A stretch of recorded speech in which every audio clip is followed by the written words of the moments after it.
Okay, and we're back. We're live. Today is Monday. The first leg of Goose Spring Tour has ended, unfortunately, but we are here to talk about the last show on the leg from last night in Birmingham, Alabama. Goose's first performance in the state at a brewery in Birmingham. I think I already said Birmingham. Neil, how are you today? Birmingham. No, good. Just figured I'd get one more Birmingham in there. You look wonderful today. I think we should start with how you look. So I know folks have been tuning in to Always Almost There to check in on the status of your stash, your tour stash. Yes. But you are off tour now. And some might say there's a mustache there. I think if you're actually watching, you might not think there's a mustache there. But you might need a Blade Runner zoom and enhance thing. Basically, what happened was, so as I said last week on the podcast, I have no intention of ever growing a mustache. I'm not a facial hair guy, but I realized yesterday I was like, oh, I haven't shaved in a couple of days. Like, you know what? Tomorrow I'll shave it into a stash for the pod and then shave it off after. So the last time I shaved was Friday. This is what it is. I'll give everyone a close-up look. Stash. There we go. Oh, we just lost all our viewers. Perfect. It's a shame. It's a shame. Well, we do have a guest who was at the show last night who's going to come on and talk about it. So I think we should bring her on. So we can we do like a lead up here? Like I want to do this is like a big deal. I'm like really excited about this. So already the pod of the year. It's going to get even better. We have a fantastic guest on today. This guest has been known to draw people to other podcasts and having those episodes be the most watched episodes and most listened to episodes. It's true. Also, someone I've known at like Goose shows for a really, really long time now, which is like amazing. So I'm stoked. And someone who at the Cap accused me of not knowing who she was when I did know who she was. We should just bring her in there if we're going to throw accusations. We should just bring her in. Hi, Jess. How are you? I'm making great first impressions for everyone. I just realized, sorry to bring you on and then do this. I forgot to do our sponsorship spiel for today. We got caught up in the stash. So now you got to sit through this. Okay. Take a second. The stash is not sponsored yet. Today's episode of Always Almost There is sponsored by Beekeepers Naturals. Powered by nature and obsessively tested, Beekeepers uses potent ingredients like propolis, pollen, and royal jelly and steers clear of added chemicals. In a day and age where we want to boost our immune system as much as possible, Beekeepers Naturals has many products from lozenges to gut health supplements to support us and tap into the magic of nature. Personally, I don't leave home without one of our propolis throat sprays, especially supportive when singing my heart out at a show. Use code STORMSOUND at checkout for 20% off your order at beekeepersnaturals.com. There we go. Hi, Jess. How are you? That was great. Oh, man. You're great. You're good. You were at the show last night. You were at Goose's Alabama debut. A big deal. Yes. It was a lot of people's first show, I think. Yeah. So what was this like? What's this brewery like? That's a great question. I didn't go in the inside brewery part, but the outside was like a nice little grassy area, and there's nice bar tents and nice lighting and things. Love it. Sounds like a great place. We walked in. There's food trucks outside. We walked in kind of right before, what time was it? The show yesterday. It was an early one. Maybe we got in 6.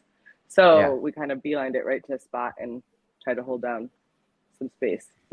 Well, we waited. It's good. It's Goose's first headlining outdoor show since Portland last August. Nice to see outdoor shows coming back. I'm looking forward to seeing them outside again. I don't know, eventually. But it's nice, spring, weather's getting warmer. They can play outside again, which is nice. And an earlier show for us East Coast folk. That was nice. Yeah, that was wonderful, wasn't it? After the Ryman, I was getting tired. Well, you ain't seen nothing yet, Neil. That was only Central Time. I know. Oh, man. Pacific Time has absolutely killed me. Absolutely. Not ready for that. It's always rough. Can you rewatch on the Nug streams like the next day? I haven't tried. Yeah. Okay. Yeah. That's good, sure. at least. That's helpful. Yeah. I'm going to be doing all of that tour from my office. work to get to and things to wake up for in the morning, that'll be a good option. But for those of us who care about our favorite band and would stay up until 3 o'clock in the morning for 2 weeks straight, the true fans. I did that last year for I know, which was very impressive. I'm not going to do that again. I remember at the end of the West Coast leg, you being like, never again. Like, I'm not doing this ever again. I almost just gave up on Goose entirely. I was just like, forget this band. I just can't do it anymore. One couch tour too many. Yeah, exactly. I mean, it's a hard couch tour. Yes. Well, let's dive into last night's show a little bit. Jess, what you mentioned felt like a lot of people's first shows last night, their first time in Alabama. What were the vibes like before the show started? It was high energy. Lots of people really excited. I remember hearing lots of conversations online waiting to get in about like, what are they going to play? Like introduce, like I could hear people telling the friends they were bringing about the band and like trying to explain like the history of the band to people, which was always fun to hear like other people explaining it and not jumping in when I to fact check sometimes, but because that's not nice. But yeah, and it was just a lot of really young crowd, I would say. I think that's what they've kind of seen when they've been down here, right? With Athens was pretty young. Yeah. Right? Athens was really young looking. Yeah. Like it was nuts. Very young. Yeah. And I don't know if it was just where I was kind of Trevor side, more off to the side, and it was super young all around there, but the good energy. People were excited. Lots of X's on hands. Yeah. Yeah. Nish, who was on the pod the other day, like posted a picture of like him and his friends. And I was like, this is not like your typical Goose crowd. It was all like, it was the young folks. It was like people like Ryan's age. It was like amazing. Yeah. Ryan, you weren't there. Or maybe I don't even get X's on my hands anymore. So I'm old enough to not have X's on my hands when I go to a show. So, that's pretty cool. So before we talk about before we talk about the music, I do want to say what's interesting about last night, and then I have like a question for you, Jess, is that this reminds me of last summer, like after Legend Valley, a whole bunch of folks making the trip over in Indianapolis.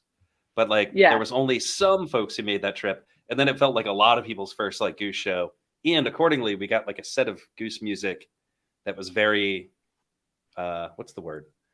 Palatable for like people seeing their first Goose show. Vibey. I would put last night over that indie show personally. Yeah, but like, so same deal. So I guess my follow-up question there is like, so we had a show that a bunch of folks were at that they weren't going to miss, right? The Ryman show. And then there's this show in Alabama. How many folks were familiar from Nashville to Alabama? It's a good question. I know that I had like a crew of people that did both. Little group that we were with, but maybe like 15 that I was aware of, but like not everyone that had been at the Ryman for sure. Like at the Ryman, there was tons of people, lots of, Goose regular people that you see everywhere. And then it was definitely way less there. But I think that's a great comparison. Like I did the Legend Valley. I actually did the second night of Legend Valley and then Indy last summer. And then this summer, I just did last night of Ryman and then drove down here. So same experience, like the short little drive. Yeah, you come in all fresh faced. You come in all fresh faced when everyone's already really tired on night 3 of a run. You're like, and then you. Yeah, exactly. Well, you did right. You caught the best show of the run, so far and away the best show of the run. Yeah, it was nice to be outside after the Ryman, like the pews and everything. I know you guys already talked about Ryman, but like to go from that to like being back outdoors was really nice. Yeah, there's a lot of talk about. Oh yeah, go ahead with the weather. The weather report. Oh yeah, it was supposed to. All week I was watching. It was going to rain. I was really nervous, and then it was a beautiful night. It was a little hot until the sun started to go down, which was like perfectly when the show started, as they tend to do. Nice little sunset in the background. I love it. Jealous. Yeah. Love it. Shout out to Christopher, who brought his kids to their first Goose show last night. And Peter, we saw at the end of the webcast last night, it was like just, we were watching Peter just talk to people in the crowd for a little while before they finally turned it off. Yeah, they should do that more often. That like, so you probably didn't see that just because you were at the show. There, I might have been on it. They cut the house sound and then like switched to country music. It was just like some random country music. And then like Peter's just like dapping people up in the crowd and like shaking hands and like hugging people. like to the tune of random country music. It was the most bizarre thing ever. But he stayed out there for a while, chit-chatting and everything with everyone, which was nice and fun. People were very excited. I feel like it's like end of this leg of the tour, right? So the guys are super relaxed, and like tour closers are always a wonderful time to chill and hang because it's relaxed. Everyone's tired but done, and so it's nice, little rejuvenating. Did you hear about when they were talking about the picture that they saw? Like the person had the sign. Was that before the encore? That it was like, is that Trevor? Is that Rick? So nice I have a picture of it. I don't know if it's going to show up. This is what it was.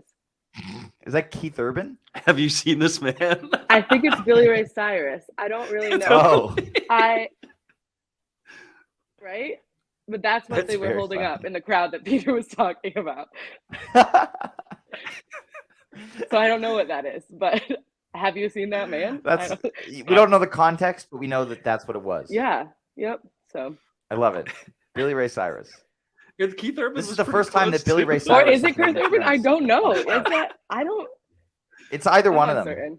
I feel like Billy Ray Cyrus is more likely in Alabama than Keith Urban. I mean, I've never been to Alabama. Alabama history. Yeah, me neither. This is my first time in the state. Yeah.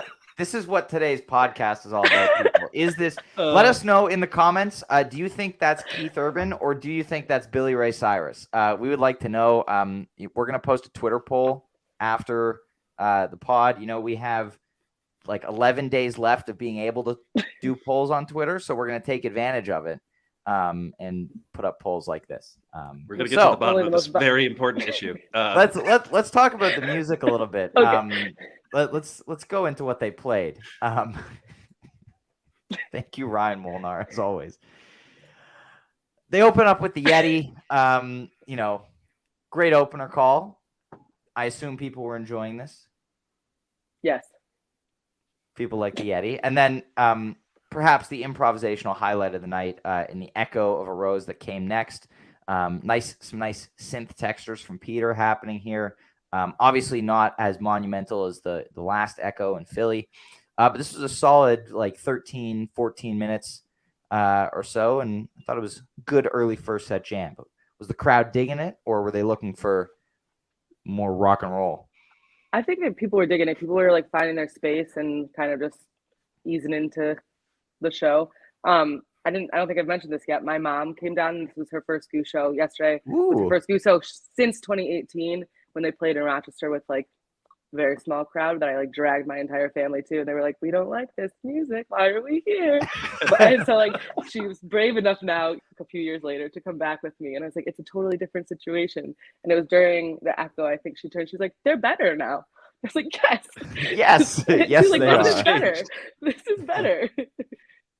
It's funny as you say that. It's just occurred to me that 5 years have elapsed since then, which is outrageous. So, I mean, for her, that's got to be absolutely mind blowing.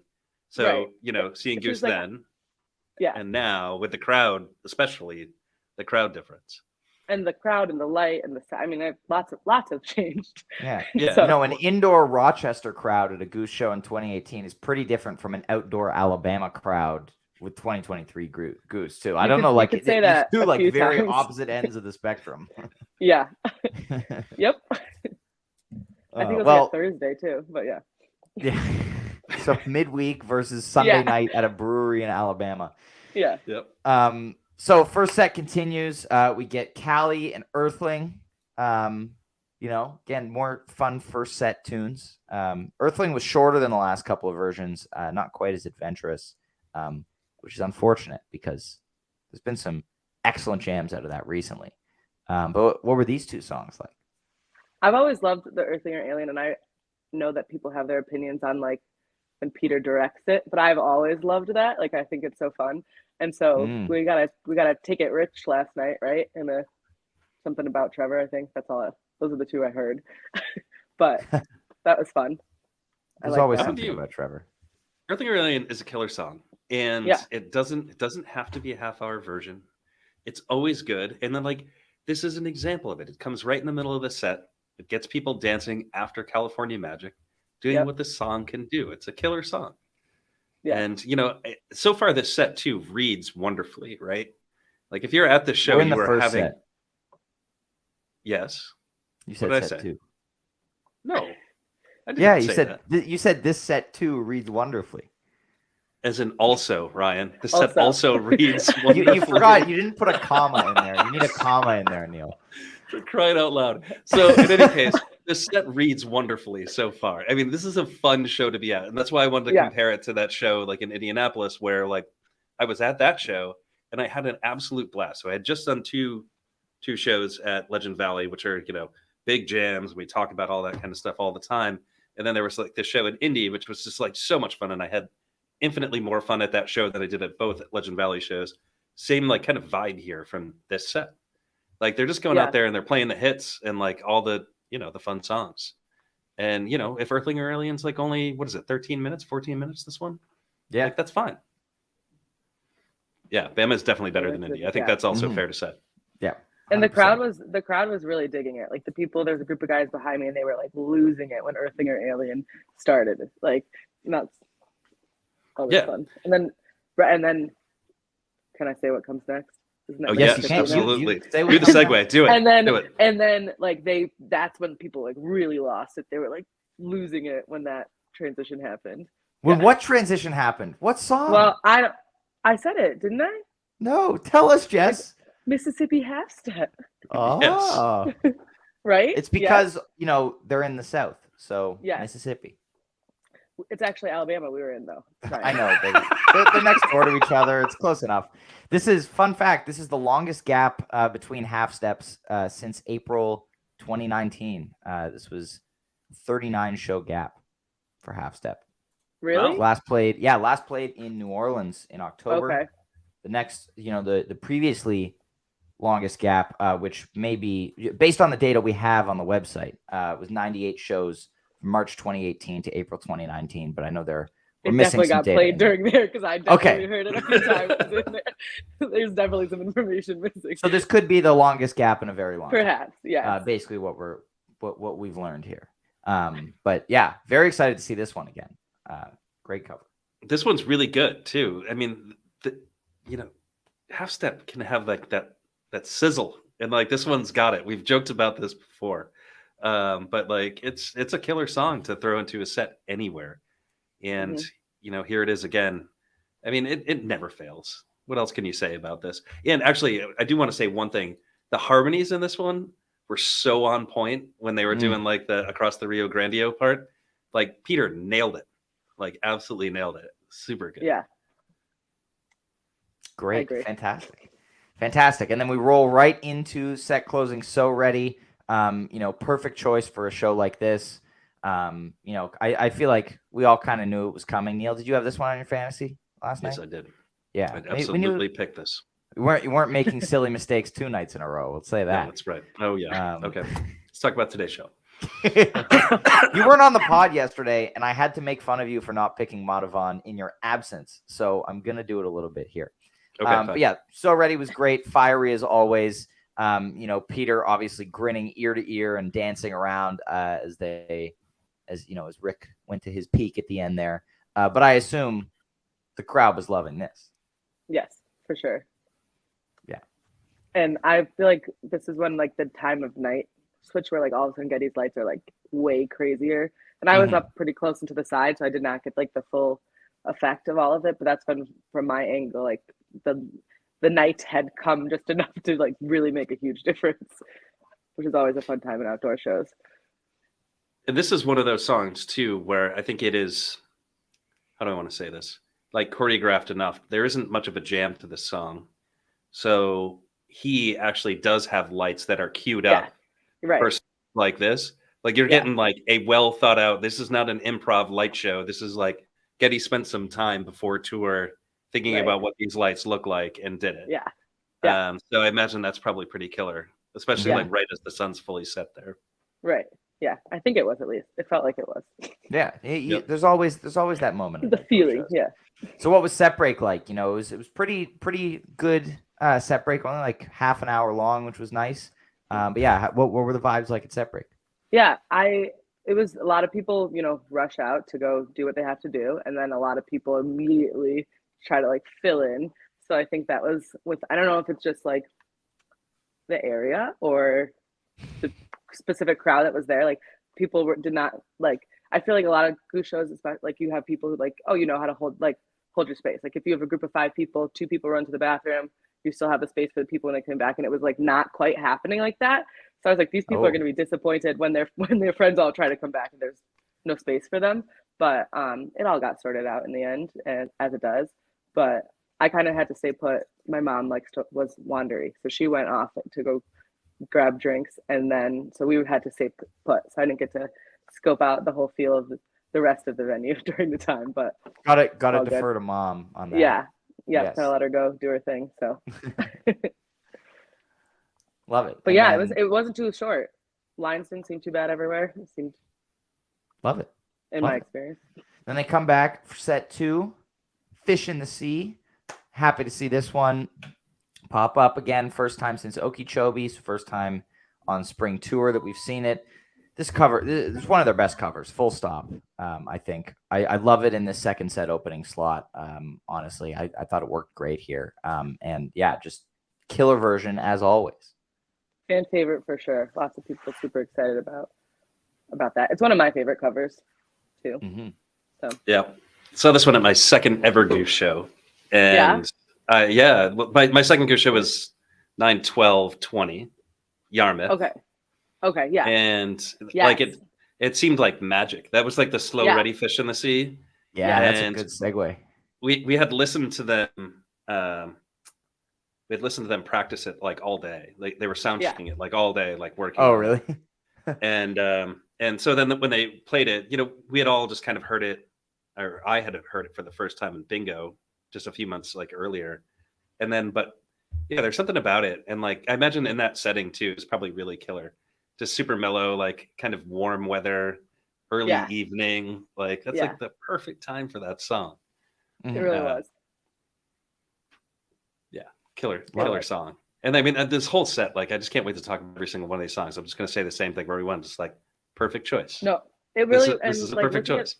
Looking at the whole set list, like that's like Ryan said earlier, like this was a vibe show for sure. And I was like, that's what I love about Goose shows is like, I don't need to talk about this 30-minute jam all the time. Personally, that's my personal way I experience music. So yeah, that's fine. And so like, this was like, every time I was like, another one, this is the next one. Like, so that was exciting. Well, that's good. That's good. Yeah.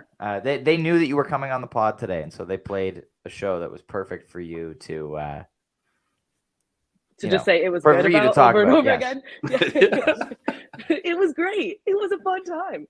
Mm-hmm. Well, and then SOS, which every SOS is the best SOS since the last SOS until the next SOS. It's so good. It's that moment for me when they get to the end of the like singing part, like the last rising sun line, and then Peter hits that organ. That's just like it's and then just high speed peaking to the finish. But I love that song. I love that song so much. No, it was so good. Yeah, killer. Set list controversies about them not marking Dawn. Do people still care about that? People still get angry about that? Okay, good.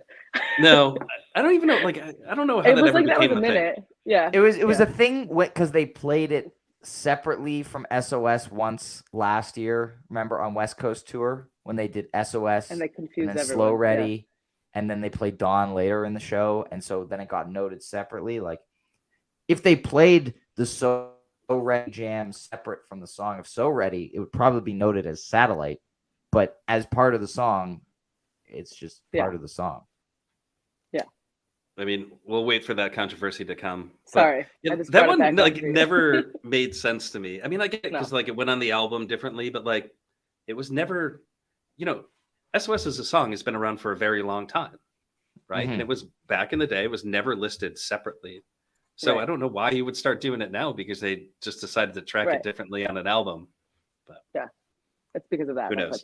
But regardless, it kills. And every time we talk about it on the pod, we say the same exact thing, which is like, it doesn't matter that it's the same song every time, because it's fantastic every single time. And like in this slot too, in a set, that's a weird spot for it. Kind of second song, second set. It felt perfect at the time. Like, but I can see how looking at the set list, that's like, oh, an interesting spot. I think lately we've seen it a bunch like closing a first set, right? Isn't that where it's been mostly? Yeah, or we had it open the second set in Philly, which I loved for it. Right, of course, yep. But right here, like after Fish in the Sea, nice, smooth, chill intro, and then, SOS, you dance your ass off. To the skies. Yes. Yeah. Yes. And then nice cool down with a Western Sun. Beautiful choice for the second set ballad here. I mean, I love this song. I'm hoping that they do jam it again at some point, but it is not a song that needs the jam to be good. It's so beautiful. Western Sun was one of the first songs, like one of the first few songs I fell in love with. It was like Indian River and Western Sun back in the day. Those were my like two favorites immediately. And go ahead. Yeah, go ahead. I was gonna say, when is back in the day? When was your first show? Can we ask that? My first show was January 2018 in Detroit. 2018. Yeah. So it's been January, 5 years of Goose. Yes. I'm jealous, quite frankly. Ryan only saw his first show last year, so yeah, I know. I'm a noob. Hard time for that. He's an absolute noob. But he can probably tell you all of the like things faster than I'm like, yeah, they've played that before. They have. Honestly, my Goose knowledge before I discovered them is severely lacking. Like okay. Pre-2020, I'm very lacking. See, Ryan's problem is he wasn't allowed to come over the border to see them play for. Yeah, like, otherwise I would have been at Perry, but that is a whole. And you would have gotten that Western Sun too, right? Yeah, I know, and that Empress, and I'm still upset about it. I was there. Yes. Nice. Well, after Western Sun, we move into Animal, kind of settling into this mold of its 15-minute, very chill groove to it, is what they've been doing with it lately. Nice Fish in the Sea tease from Rick in there. I got excited about that, as I tend to do. But yeah, this was, it was fun. Fit the vibe again. Animal. Love this song. Crowd went wild. I had some friends I just met this weekend who had shirts made for his birthday. It said it was like an animal shirt. You're an animal. It's phenomenal. So they were wearing them last night and got their animal. It was exciting. Love it. I mean, definitely saw this one coming. Right. I mean, this one's like clockwork. Every third show, they're playing it. You're getting an animal. You're getting an animal like every third show, maybe sometimes every two shows. And if it's like back-to-back festivals, then you're just getting it every show. Yeah. But I think we're going to get a lot of animals in June. I'll tell you that. Yeah, there's going to be a lot of animal. A lot of animal, a lot of hot tea. The monkeys are working really hard. So yeah. Oh, yeah. For sure. They're getting overtime. Limb to limb, show to show. Oh, good one.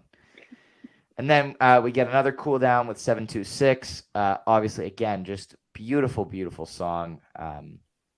I love this song so much. I really do. Like that, that's the commentary from last night. Right. I love this song. Yeah. It's awesome. Yeah. I have to listen to that one again. I think it got a little lost from like, when I looked at the set list, I was like, I guess I do remember 726, but it wasn't like, didn't stand out. I think right after the animal and then the excitement of when Dripfield started and like crowd went wild again, kind of like that got lost for me. So I have to re-listen to hear it. But I do always love that song. Yeah. Yeah, it's like Muller says, like this is a surprise that you're getting a Western Sun and 726 in the same set. 726 is a rarity. This is the second one they've played so far this year. Second one this year, right, Ryan? Can you back me up on that? I can look it up. That sounds right. Yes, it is. Yeah, it is the second one they played this year. Yeah, Birmingham. You don't get many 726s, and this is an interesting show for one to pop up because it seemed like they were playing a really new fan friendly show. Yeah. Right? So but I guess 726 is on the album, so maybe that makes sense. I was gonna say, right? 726 feels like a fan favorite from the album too, though. That's right. That's right. I forget that because I just spend my time talking about jams. But yeah, like killer feel the to vibes, slip that in Neil. there. Yeah, I'm working on it. We make a concerted effort on this podcast to have like the vibes Both folks sides. on. Yeah. Like we have Happy on like a bunch recently. Yeah. Who is I like saw the him self. in Ryman. Yeah. Yeah, who's like quite literally All the the happiest vibes. guy ever. We keep having Yeah. Camito on, like Yep. We're getting the vibes covered because we skip the Yeah. vibes You're a lot of the vibeless. time. You're and get vibeless. super. You did a vibe check and we're way too nerdy and analytical most of the time. People like that. But so I feel like now 726 and Dripfield have been paired like a ton of times. Like when I see them next to each other on a set list, and it like feels right to see 726 and then Drip. Like, do you guys feel that way too? Like I feel like it's a really good pairing. Well, it's like what we were just saying. It's on the album, right? Yeah. So I was just checking sense. to see where it was on the album to see if they're next to each other. And they're not. I should have already. They're not. They're not. Darn it. I just checked. I was like, that would be really good if they were like that, and that's why it feels like that. But no, it's not. They're not. Well, I hope so about the saxophone. Yeah, I want Jeb on sax for something eventually. Yeah. Well, you two probably have heard Jeff play the saxophone. I have not. I have. So have you heard? I've been Jeff lucky enough to saxophone? play in a band with Jeff on saxophone for a whole 10 minutes. Oh wow. Wait. That's Oh called yeah. a Wait. band. No, and if think I've by heard band you mean 4 guys picking up instruments for 10 minutes, yes. That's We had a band. name. What is a band? The Jeb Quartet. Anyway,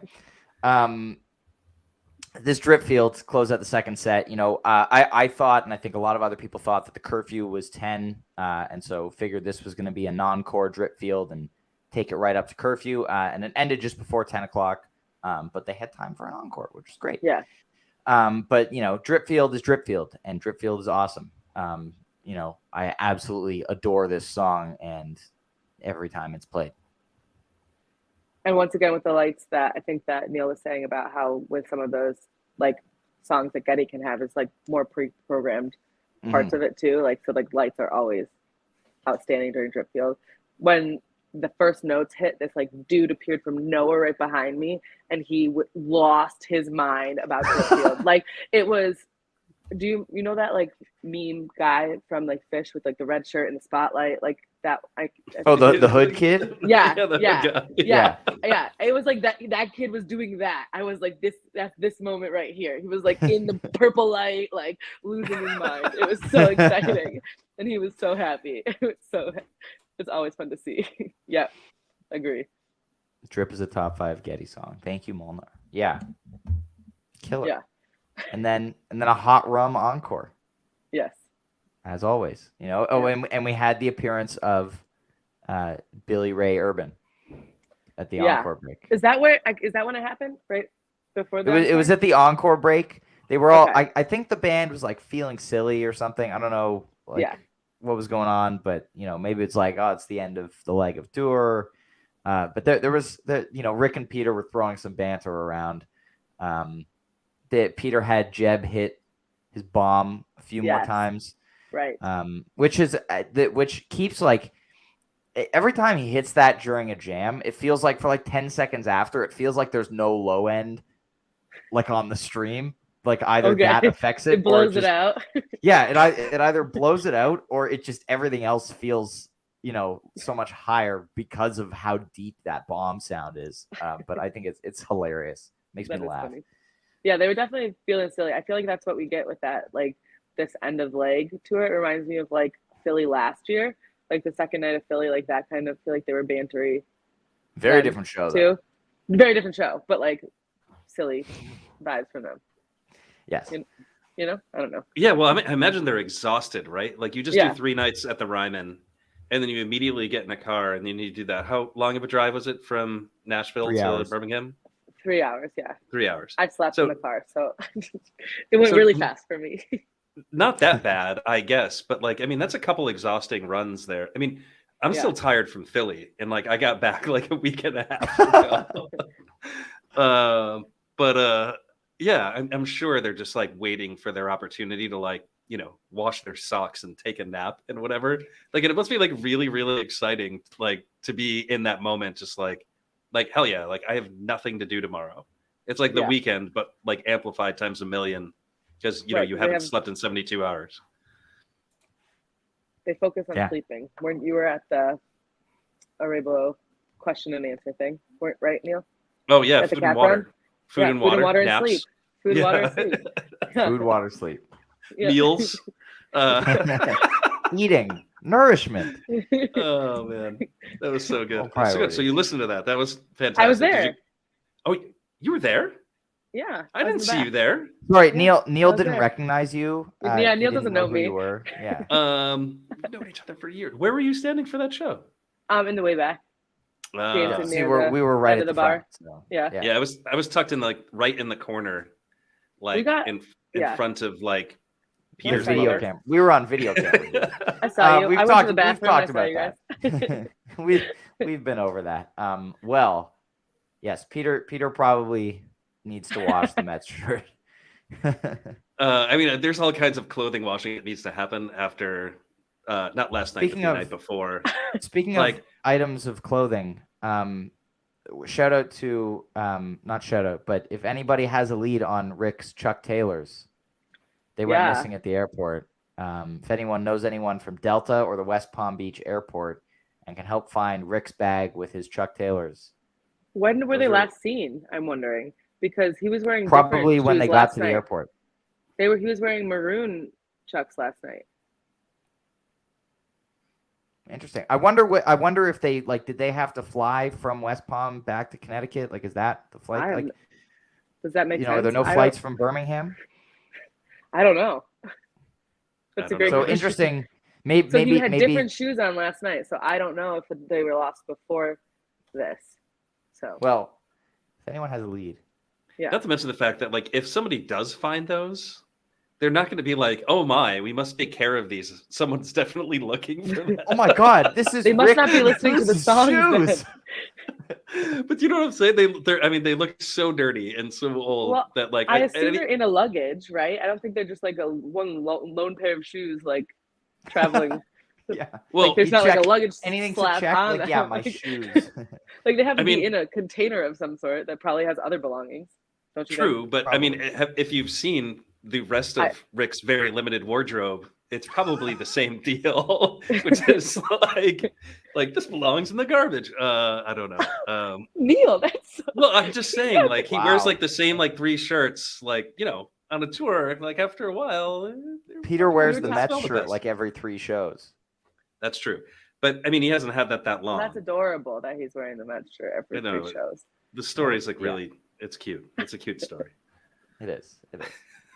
Well, Jess, sorry, so Rick, that I trashed your wardrobe. Yeah, Rick, if you're listening, Neil apologizes. That's not what I meant. I'm curious. I love his wardrobe. I'm jealous. It could be that the shoes have been missing since Okeechobee, but I wonder why they waited a month before posting about it. If so, well, Ryan, go back and do a stream analysis and document the shoes. That can be. Yeah, well, Molnar said that he started wearing them, the maroon ones. The maroon ones? Okay. Yeah, so could be Okeechobee. And he also brings up a good point. At least the white Crocs didn't go missing. So that's very important. He should wear the white Crocs until he finds the Chuck Taylors. I think that would be a good I didn't know the yellow ones were missing, and I feel badly that I commented on his new shoes to him now. Like, did I hurt him? Like, oh, new shoes. That's why they posted it about it today. He was like, I'm like That's why they posted about it. Oh no. Thanks. I noticed. I commented on his shoes last night, and so Jess, how could you? So this is your fault then. I didn't take the shoes. I would just like to set the record straight. I do not have the shoes. Okay, Jess does not have the shoes, so don't ask her. She doesn't know. Well, thank you. Thank you, everybody, for listening to this episode of the podcast. Thank you, Jess, for being on today. Thanks for having me. Yeah, it's been a fun first leg of spring tour. We're back. Our next podcast episode will be we face revealed 902 Vickers. We will be face revealing Madison Huvan probably on the next episode of the podcast. Yes, hashtag blame Jess. Well, Ryan, for the shoes. For the shoes. So yes, tune in the day after the Madison show as we kick off leg 2 of Spring Tour after 10 days off. Everybody enjoy your Passover, enjoy your Easter, whatever holiday you may be celebrating over the next. Is Easter this weekend too? That's the thing, right? Yes, sir. Yeah. It is. All right. So happy Passover to all those celebrating this week. Happy Easter to all those celebrating this weekend. Enjoy spring if it's spring where you are, or if you live near me and it's going back and forth between winter and spring on a daily basis. But enjoy your time off. Prepare yourself for Pacific time shows for a few weeks, and thanks for tuning in.